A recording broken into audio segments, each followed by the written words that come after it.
The Andre Thorn, aka Black Ice, King of Poetry, Black Ice.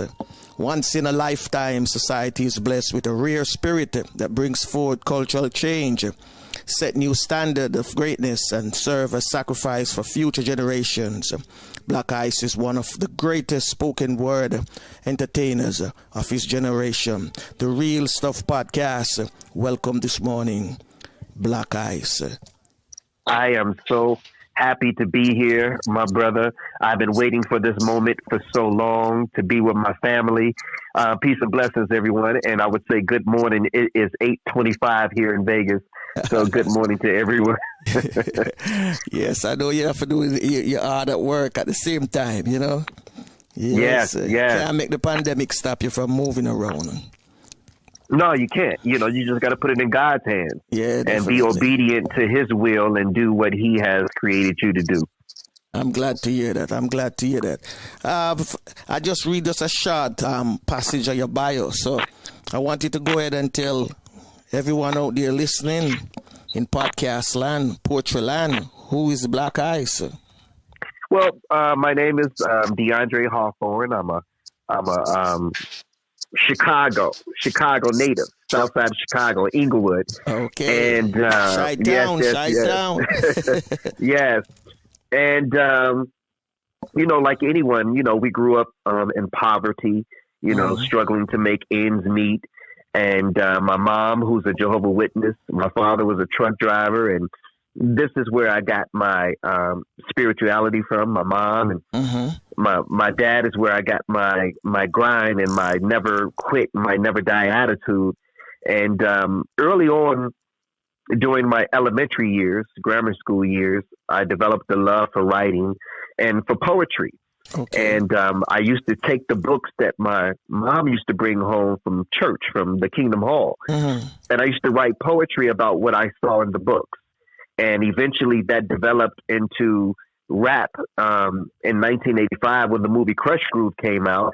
Yeah. And I saw that people could take poetry and put it to music and it come out to be something beautiful, which became like the birth of hip hop. Okay. And since that moment, it's been a journey from there, man.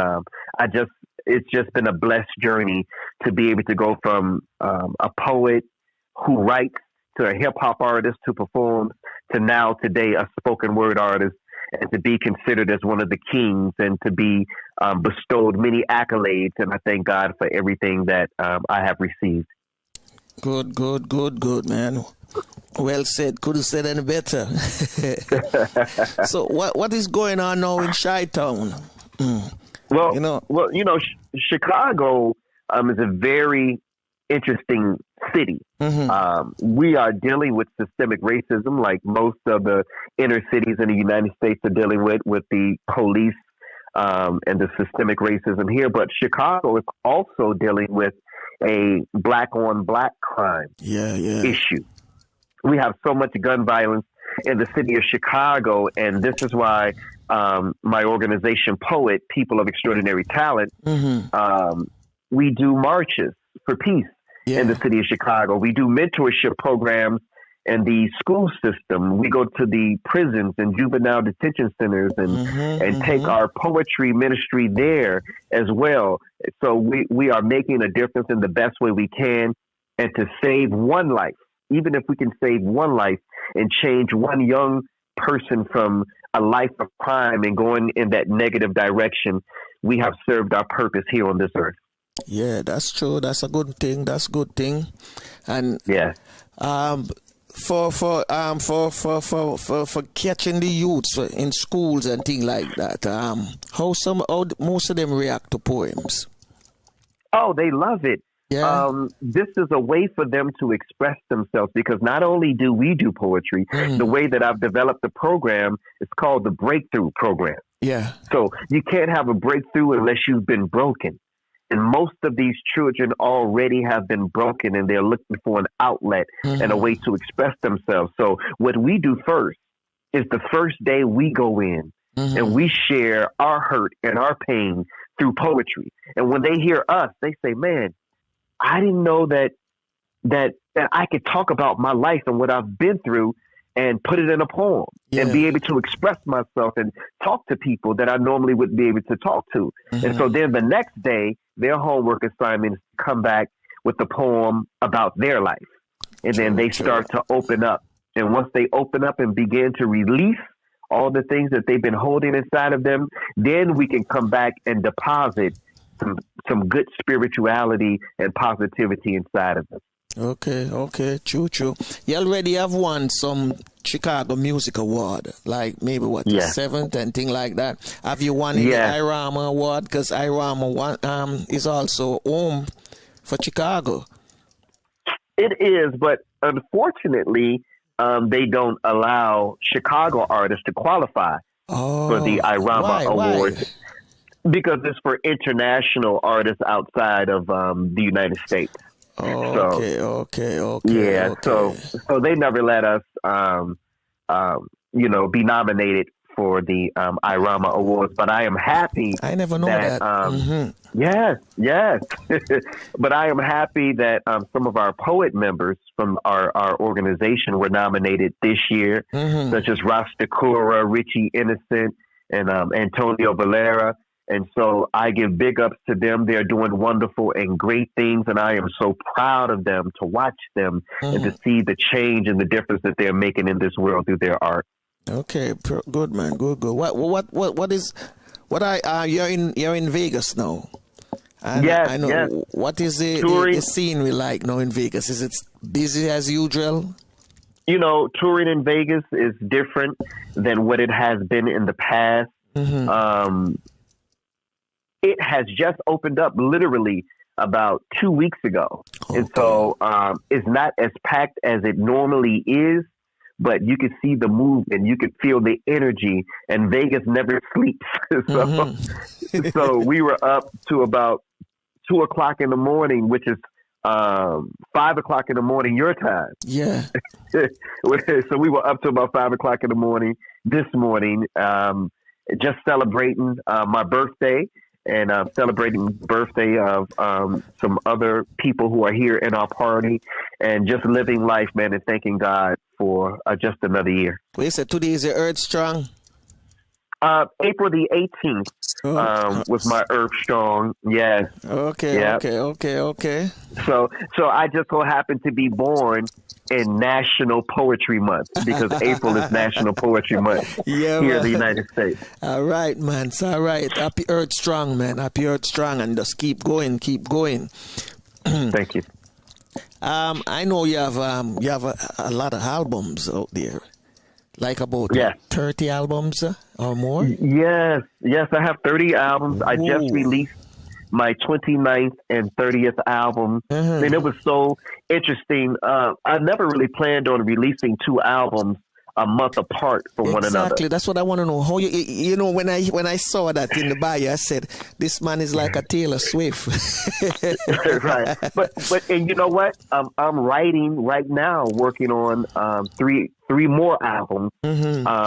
One of the albums will be released this year, and then the other 2 would probably be released next year. But my journey has not always been smooth. And the reason why I wanted to say this, because I wanted to explain to you why I am the way that I am. Yeah. So I lost my 15-year-old son to cancer, September the 3rd, 2008. Condolences. And I watched him over a year and a half just decline in his health. And unfortunately, I lost him. Okay. There was nothing that I could do about it. So seeing my son take his last breath and close his eyes at the age of 15, it made me be on a journey of urgency. Yeah. I don't know when my last moment will be, my last breath would be, my last day would be. But until that day comes, I'm going to make sure that whatever God has deposited in me is released outside of me, so that I won't take nothing to the grave that's supposed to be shared with the world. And so that's the mentality that I have, and that's why you see me grind so hard and doing so many things. It's because I want to leave, as we say in show business, I want to leave it all on stage. All right. Yeah. Our condolence, our condolence. Thank you, brother. Because I know, how it feels, especially you witnessing him, just been eaten away slowly. And there's nothing you could do but just pray, That's right. I want to know something, because one of the things that I'm every time a poet come on, I keep saying this, but I'm just started to beginning to heat up the food, the poetry food, heat it up more and more. Okay. And it's getting interesting by the week, because every week we have another interesting guest, in the Poetry Corner. When you first started out, how did you start it out after, your first poem? What was it? Can you remember your first poem? Absolutely. The first poem that I wrote was a poem called Why. Mm-hmm. And that poem that I wrote 20 years ago. 20 years ago. And when I say that, I'm talking about spoken word poetry. Yeah. Mm-hmm. Now, my spoken word career was much different from my early childhood grammar school career.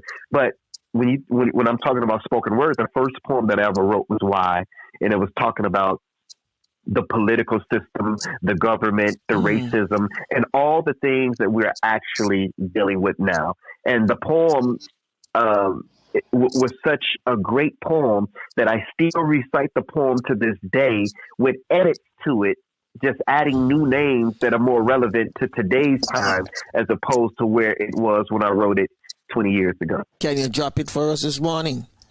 Let's do it. All right, go ahead. All right. Here we go. Let's see. Baby, you remember the first part of Why? Let's see. Here we go.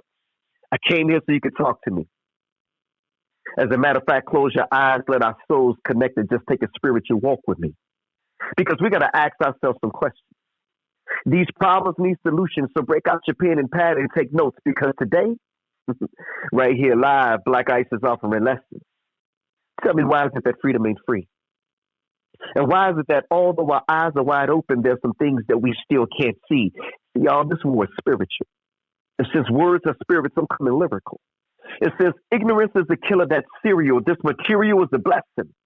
No, matter of fact, it's a miracle. Why is it that most of our lives we just labor, sweat, and toil? And while brothers out there killing brothers over dope, we got the United States government killing people over oil. And we got governments killing people over soil. Why is it that tobacco companies are just not now telling you that in that stick, it was cancer, emphysema, and asthma? Maybe because it was death that they were selling you. And in Africa, I'm confused because the blood that they used and transfused had AIDS in it.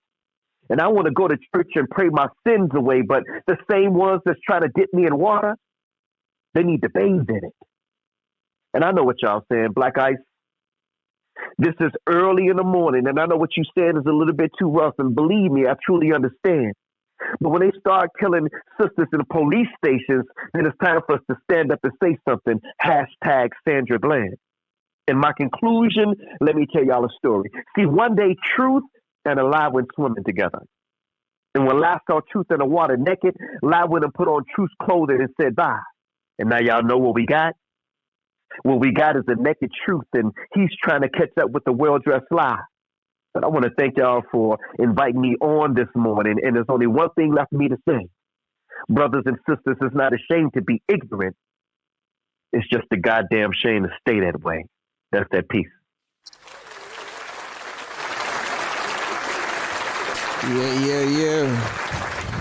Yeah, man. I love it. Hashtag Sandra Bland. Yeah, I love it, man. Thank you, brother. Over the years, because when I first start listening to rap music, at the time it used to name rap before they say hip hop. Right. Yeah. And when I heard of poetry before rap music, and the beat was what I used to like to listen to, because it was, we used to call that in the studio dub. Right. dub-wise. Because it was just strictly the rhythm, the bass, the guitars, and you might hear like a reverb in it sometime. And it was amazing to me how artists like Muta and Uko Unora and all of them are the, great dub poets before you know, this crop, a generation came. They were really talking about some of the stuff that people would say Bob Marley sing it already. Right, right. Right. And,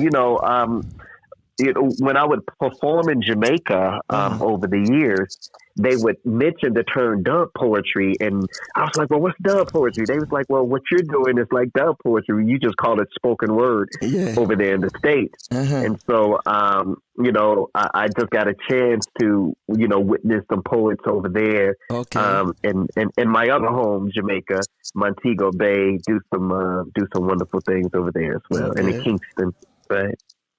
All right, glad you visit the island, man, and loving it. Yes, every year, brother. Every year, what? Every year, brother. I perform in Jamaica. Every year. You did last year. You went last year. Well, last year was the only year because of the COVID-19. Yeah. Okay. But we were there this year in what was it, February? We were there this year in February. What? Yes, in Montego Bay. What? Yep. You're living it up, man. Hey, leave it all on stage. You have family there? I have new family there. Okay. Since we've been visiting for so long, and if you just type in Blaq Ice and the word Jamaica, you'll see so many videos.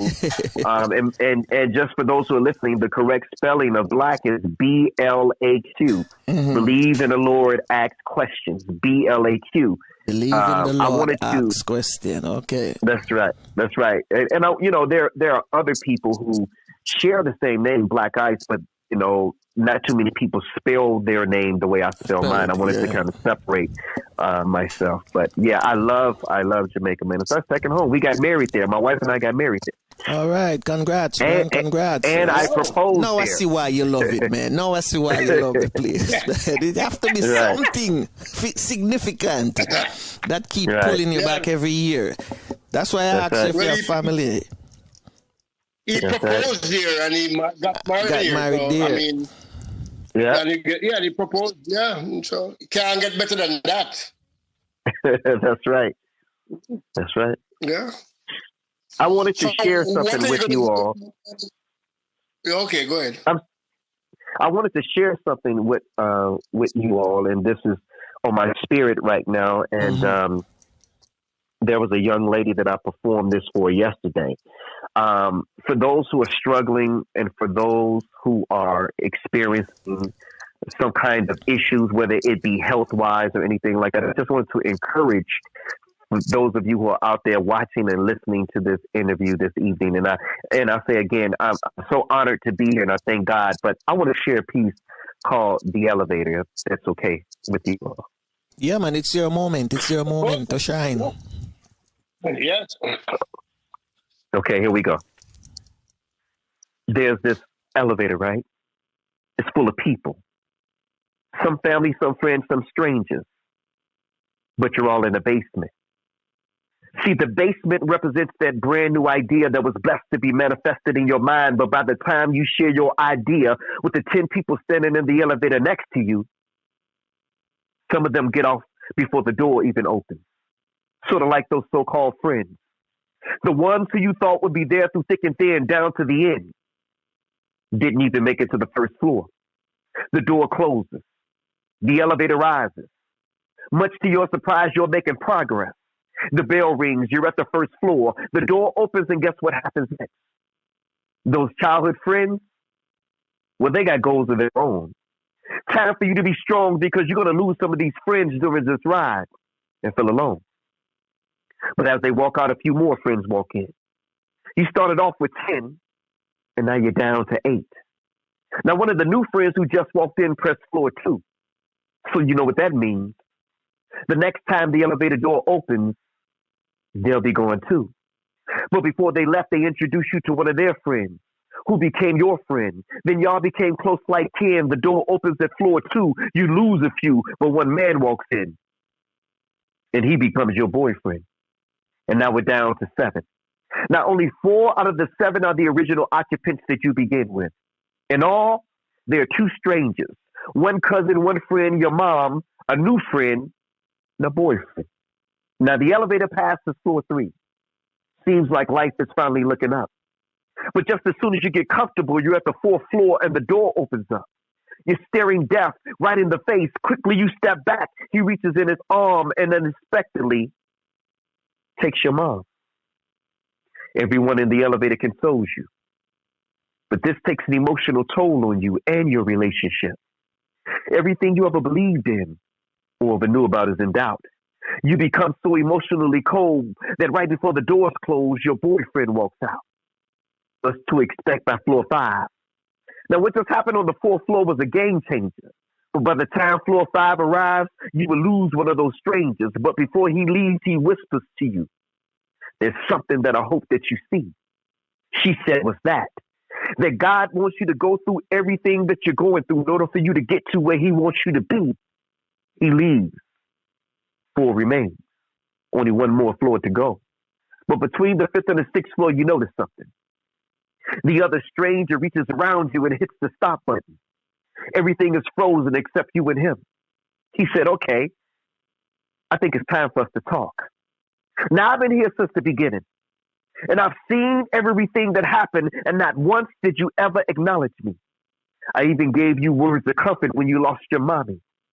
I thought at that point you would want to get to know me. Look around. Out of the 10 that you started out with, there's only a few. Now you have a choice or 2. You can continue on. Use the experience of what you've been through to help heal, or you can do what you've been thinking, go on that person, take those pills." She said, "No, I want to live." He said, "Then you need to learn how to forgive." She now knew who she was talking to. She takes a deep breath and asks for him to forgive her. But he said, "I'll forgive you when you learn how to forgive yourself." She pressed the button. The bell rings. The door opens at the 6th floor. To your surprise, your ex-boyfriend is standing there, offer you his hand. You turn around, look at that man right in the face and smile. See, out of the many people that have come into your life, you've already lost the majority. Expect for the ones closest to you to disappoint you, let you down, betray you. But don't you change. Stay you. And at the end of the day, when you place your family and friends before God, he will remove them to show you that he's a jealous God. And none should be placed before him. Trust him to know that he will replace everything stolen, restore everything lost, and heal everything broken. See, in life, you're going to have some knockdowns on the way up. But it's not about how many times you get knocked down. It's about how many times you get back up. The elevator. That's that piece. Wicked, wicked, wicked, wicked. The elevator. Yeah, man. Yeah, man. Why more and more, you know? More and more, yes, as I'm hearing and listening to you, you know, I'm getting to actually seek your materials now. And it's funny I'm saying it because when I found out that you have so much albums, I said, "Whoa, I must check out Spotify. It must have something on Spotify." Right. Yeah, right. I said, it must have something on Spotify so I can go check out. Anyway, but one of the things that I realized, because we started this poetry corner courtesy of Courtney lately. We have to give him thanks for that because, you know, when it first started out, you know, we had it with cooking curry. So we say after like a food, then you can get some poetry.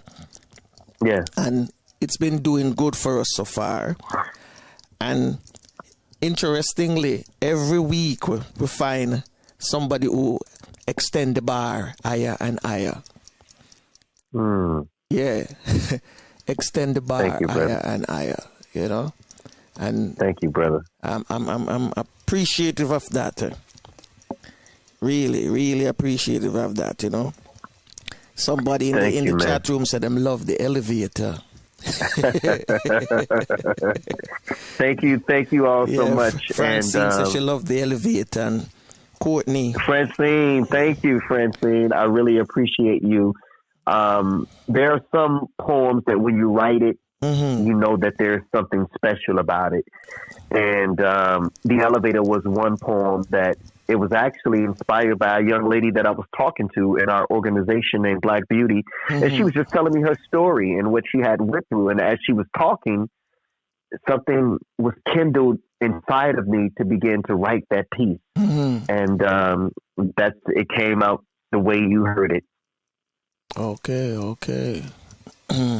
Yeah. I'm glad, you know, it was able to inspire somebody too, as well. Courtney said excellent piece and things like that. Thank you, Court. I've always asked my our guests when they come to the chat session, you know, just 3 questions. Can give it in a sentence or just a phrase. Okay. And I'm going to throw the same thing to you. So the 3 questions is just simple. You understand me? So, it's nothing to got you or nothing personal. Just whatever you think it is or whatever comes to your mind. It's not right or wrong. So the first one I'm going to throw at you is poetry. So poetry is my first love. We met each other as a child and as children. She never judged me. She's been with me since day one through my greatest losses and my greatest victories. And she would forever be my first love. All right, fair enough. Family. More than just biological or flesh and blood. Family is those who support you, you know, those who make time for you, those who sacrifice for you. And so don't get hung up on your biological cousins or your biological brothers and your biological sisters. You'll be surprised to know and learn that sometimes those who are not biological family are more family than those who are biological to you. True. Fair enough. Blackness. Blackness. Yeah. Black, I always define as the absence of color and the substance from which all color comes from. Before a baby is born into the light of the world, it comes from the blackness of his mother's womb. Before God said, "Let there be light," there was blackness and triple darkness in which all of God's creation was birthed forth from. And it is the blackness of our minds that all of our poetry and all of our ideas and all of the gifting that God has bestowed upon us is birthed in before it comes into the light of the world. Eerie. Hey, man, you couldn't have answered it any better. Brother, I've been doing this for a long time, man. So we're going to ask you for one more poem before you get out of here. I know you want to get some rest because, you know, you're going to have to go back on the grind again. So give us one more poem before we ask for, you know, before you get to rest. Okay, great. So I will do my testimony poem. It's called EGO. And EGO is an acronym that stands for Easing God Out. Now, before I do that, I just want to say that if it's anyone out there who would like to support my new albums, then I can email you or ship you the albums. But email, you can get it right now immediately. But if you would like a copy of the albums, then reach out to me. 312-719-7310. 312, and I'm giving you my actual phone number so you can text me or whatever. 312-719-7310. Somebody put that in the chat for me. But I want to share this with you. This is one of the most difficult poems that I've ever had to write. And a poem that I wish that I never had to write. But nevertheless, here it goes. Ego, easing God out. Hey, God, where you at? I've been looking for you.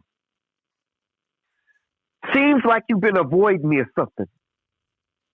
And I've been searching for you for years with no answer, just anticipation. And I've been going through this transformation, but every time I call on you, God, it's like I get put on hold.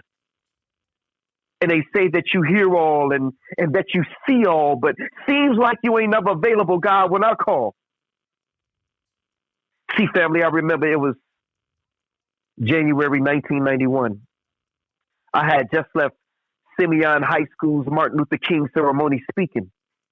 I wasn't feeling too well that day. Little did I know that all the while, my appendix had been leaking. And where were you, God? Just what I thought, nowhere to be found.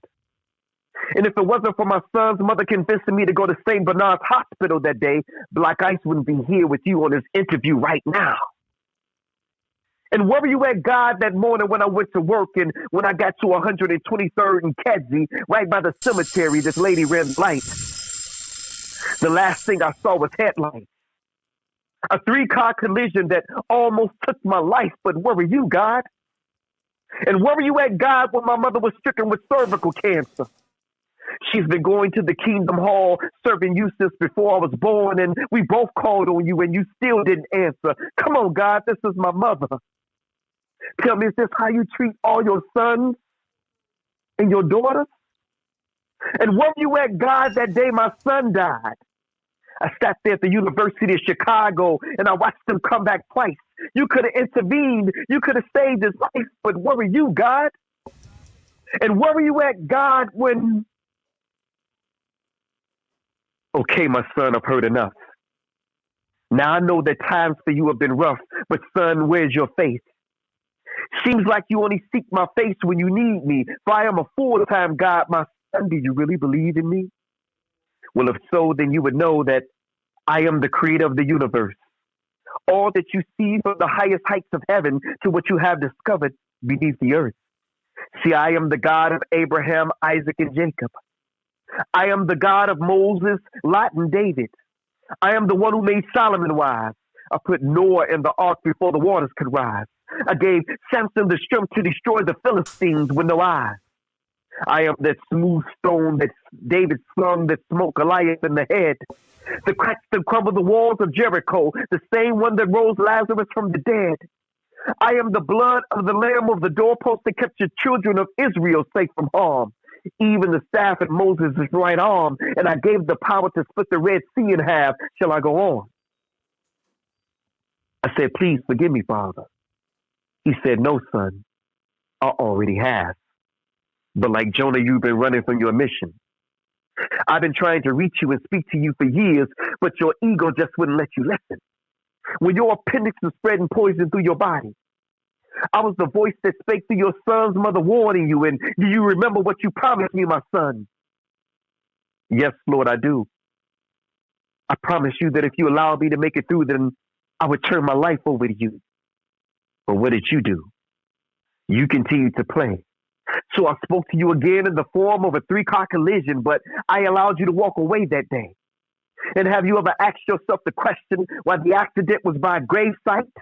I was showing you that the road that you were traveling on ended at the cemetery if you didn't change your life. But you still didn't listen. And as for your mother's cervical cancer, I am the reason why your mother's cancer is in remission. And I know your son's gone. But his body was sick, so I relieved him of his pain and I called him home. And yet and still I stayed by your side. All those moments that you felt alone, yet you still rejected my truth. If you only could have put your ego to the side and listened to all those whom I sent to you. Lord, you mean to tell me all the while I was waiting to hear from you? You were sending me messages to all those whom I rejected? Yes, my son, this is true. And instead of focusing on the guides, Submit to the truth that you find inside. For Satan is the one who subtracts and divides, but I am the one who adds and multiplies. I'm telling y'all, he opened my eyes. And so to those of you who can't accept the truth, because your ego won't allow you to accept who the truth is coming through, take this as a lesson. Because see, God just ain't using these pastors today, because asking some of these pastors questions is just like asking blind men for direction. But it's the truth that counts. And in this case, my ego just wasn't my ego, but my ego was easing God out. That's that piece. Well, this one is a bombshell. Yeah, man, that one is a bombshell. Boom blast. Oh, yes. Oh, yes. Boom blast. Beautiful, beautiful. Right, Black Ice. Me I tell you, in my mind, me I say this brother here deep, no blouse and skirt. Yeah, man. And I really blouse and skirt more I say, but we can't use the other phrase. But you're deep. Me not tell no lie, you're deep, my brother. Thank you so much, my brother. Yes. Thank you so much, bro. I you know, sometimes when you hear artists, entertainers with words like these, and you wonder why people don't wake up and live. You know, it make you wonder. You know, is it falling on rocks? Right. Because all of these words, it fall on solid, what you call it, grass, earth, with manure. So it's supposed to grow, and it's been growing. Because when I say dirt, people, this is what I mean. It meant like it's out on wax. I love to use the word wax. It's on CD, which if you know vinyl, we call it wax. And it's available, so people can reach it. But yeah. Sometimes I wonder if people really listen to poets. Well, you know, here's the thing, and I had to come to this realization that everyone has a job, right? And I do I teach a Bible class on Tuesdays at 7:30 p.m. and it's on the YouTube, my channel, which is Truth Hour TV, and I talk about planting the seed. You may just plant the seed of curiosity and make somebody curious about something that they had not been knowledgeable of before. Someone else may come by after you and water the seed. And they say, well, man, I heard Black Ice say that, but I really wasn't paying attention to it. But now that you said it again, what he said makes sense to me now. And then you have another person after they watered the seed to come back and then, just cultivate it a little bit more. And then you have someone else to actually just pull and the harvest. So everybody has a job to do. This is an assembly line. So when you think that you're not making a difference, believe me, you're making a difference, even if you're just the one that's planting the seed. Oh, true, so true. I want you to give them the information where they can reach you on social media and give them the number again, because it's already posted in the chat room. I say it's posted in the chat room, but still want people to know where they can find you on your YouTube and other social media. So let's do YouTube first, guys. So YouTube first, family, is Blaq Ice TV. BLAQ space ICE, intelligent, creative, and extraordinary space TV. So it's Blaq Ice TV. BLAQ ICE TV. That's the channel that I have for the poetry. If you want to follow me with the Bible lessons that I teach on Tuesdays, then that one is Truth Hour TV. Truth Hour TV. And believe me, my brother, if I can't use this poetry to bring people to God, then all of this is vanity. All of it is vanity if I can't use the poetry to bring people to God. So I always put forth that channel as well. On Facebook and Instagram and Twitter, you could type in King of Poetry, Blaq Ice. And again, Blaq is BLAQ, 4 letters. King of Poetry, Blaq Ice. When you type that in, you will see all of my pages. You'll see DeAndre Hawthorne. You'll see Black Ice International Spoken Word Life Artist. You'll see King of Poetry. I have several pages, but if you type in King of Poetry Black Ice, it will begin to lead you to all of my pages. And I'll give my phone number out once again, which is 312-719-7310. Text me so that you can get a copy of the double album that was just released. And so far, since the release date of my album, God has blessed me to sell over 300 copies. That's good, within man. 30, That's good. That's good. Within 30 days. Yes. Well, this And one is last, and last but not least, if you want to keep up with what I'm doing in the future, all of my dates that I'm performing, and my background, my history, and those things that are on my website, then the website is blaqice.com. BLAQICE.com. Blaqice.com. And I'm going to do an exclusive announcement right here, right now on this show. The world does not know it. I'm not going to release this information that I'm about to share with you until May 1st. But I just finished my 7th book, but my first individual book. The other books were anthology books. This is my first individual book, and it's called Intimate Conversations. It is available for pre-order right now, and if you text me, I'll give you that information as well. But that is another accomplishment that God has blessed me with, and that announcement will be made to the world on May 1st, but it is an exclusive. I'm making this announcement right here, right now on this show. Here, man. Here. Exclusively. Wonderful. Exclusive. Yeah, for the Real Stuff podcast. Yeah, oh, man. yes. Exclusive. I love that, my brother. I love that. Well, I don't know, Flavius, you have any question before I let Black Ice? Well, I can't leave yet.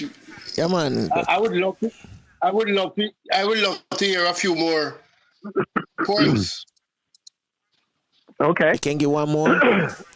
Of course I can, right. my brother. I'm here for you. All right, go ahead. You guys got me right now. Okay, go ahead. So, as you know, there was a guilty verdict on all charges for yes. Officer Chauvin, the officer that kneeled on the neck of George Floyd for 9 minutes and 29 seconds.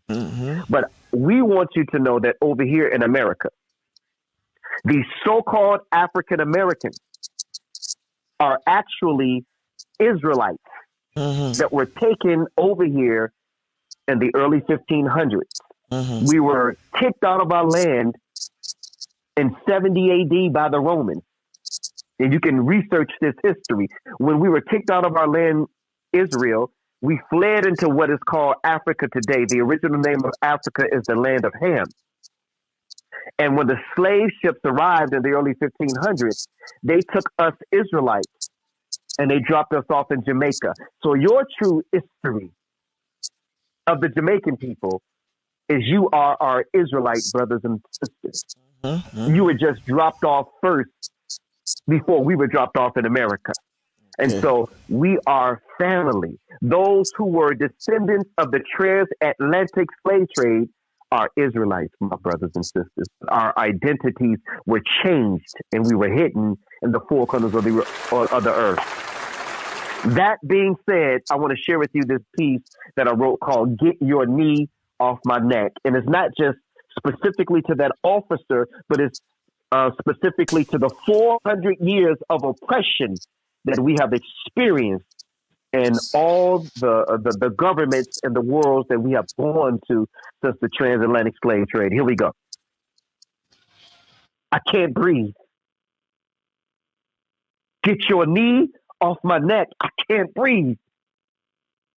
Why are you on top of me? I said I can't breathe. Get your knee off my neck. 400 years of disrespect, inequality, and it's bothering me, but you ain't listening. The only time you seem to pay attention is when I break something. But you're too blind to see that this is live on TV. Unscramble the line, straighten the antenna. Let's go back to 1619 Virginia, America. This is where we stepped off the slave ships and stepped on the auction block. Sold to the highest bidder like livestock. Since that moment, we've been playing on two separate fields to two different clocks. And you got the nerve to use your stopwatch. How am I ever going to catch up to you when you've had a 400-year head start? Back then, you made it unlawful for me to read. And now you're trying to make it unlawful for me to breathe. Get your knee off my neck. I can't breathe. Then in 1863, we thought that we were freed. But America denied our freedom for 2 more years. This is why we celebrate Juneteenth, our Independence Day. But let's fast forward to May 31st, 1921. A mob of white men with guns and white sheets burned down over 12 blocks and over 1,200 homes in what would be later known as Black Wall Street. And you wonder why. The unemployment is so high in my community. It's because of your knee. Get your knee off my neck. I can't breathe. See, the odds have been against us since the day that we were born. And some of these races have traded in their white sheets for black robes, suits and ties, and police uniforms. Let me clarify. All cops are not bad cops. But when you stand there and watch, look at your watch. When 9 minutes and 29 seconds go past, knee on neck, I can't breathe, a crime is being committed, then the good cop becomes just as guilty as the bad cop. As a matter of fact, that makes you an accessory. I think you love to see black men wearing accessories like hands and cuffs and chains. Since slavery, we've been beaten, whipped, handcuffed, and chained, and this is a stain on America's history. But when will it change? America, you still haven't acknowledged your original sin. And the reason why America was so great back then, Trump, is because we were your human cotton gin. So when you say, let's make America great again, are you saying that you want us to go back to picking your cotton again for free? We had no choice because of that need. This is something that you've tried so hard to avoid. Well, damn it, today we want justice from Emmett Till to Breonna Taylor to Jacob Blake to George Floyd. Get your knee off my neck. I can't breathe. That's that piece. Yes, sir. Once again, you did it again, man. Oh, yeah. You did it again. Thank you, brother. You still touring Vegas? Yes, today is the last day, and we will be back in Chicago tomorrow. And then tomorrow evening, I have another event tomorrow evening. Okay. And then after that, next Saturday, I'll be performing in Punta Cana, Dominican Republic. Okay, man. For a wedding out that way, yes. All right, so you're doing it like you're supposed to be doing, man. As you say, you want to leave it all on the stage, and it's certainly going to be in archives as well. So don't worry yourself. Just do what you have to do. You understand me? Just do what you got to do. Yes, man. Look, I love you guys, man. I am honored. I know this is a long time coming. Mm-hmm. We've been working on this for such a long time. And normally I would be actually at work during this time. And we talked about that as well. Mm-hmm. But God fixed it, man. God fixed it in a way where I can be off work and be in another state and still be available to be here and fellowship with my family, with my brothers and my sisters. All right, man. We thank you also for taking time out of your busy schedule and for spending some time with us this morning. So thank you. God bless you, and, walk holy, my brother. Walk holy. Thank you, my brother. And let me just say this for those who are watching, listening, viewing, will listen to the recording at a later date. If you are going through anything, I want you to be strong, be patient, and keep the faith. And always remember, God is allowing you to go through whatever it is you're going through in order for you to get to where he wants you to be. there's a blessing on the other side. Absolutely, my brother. Absolutely. You're so right with that one again. All right, you just be safe, stay safe, and take care of yourself and the family until we link up again, okay? Thank you. And guys, you always have a brother in the States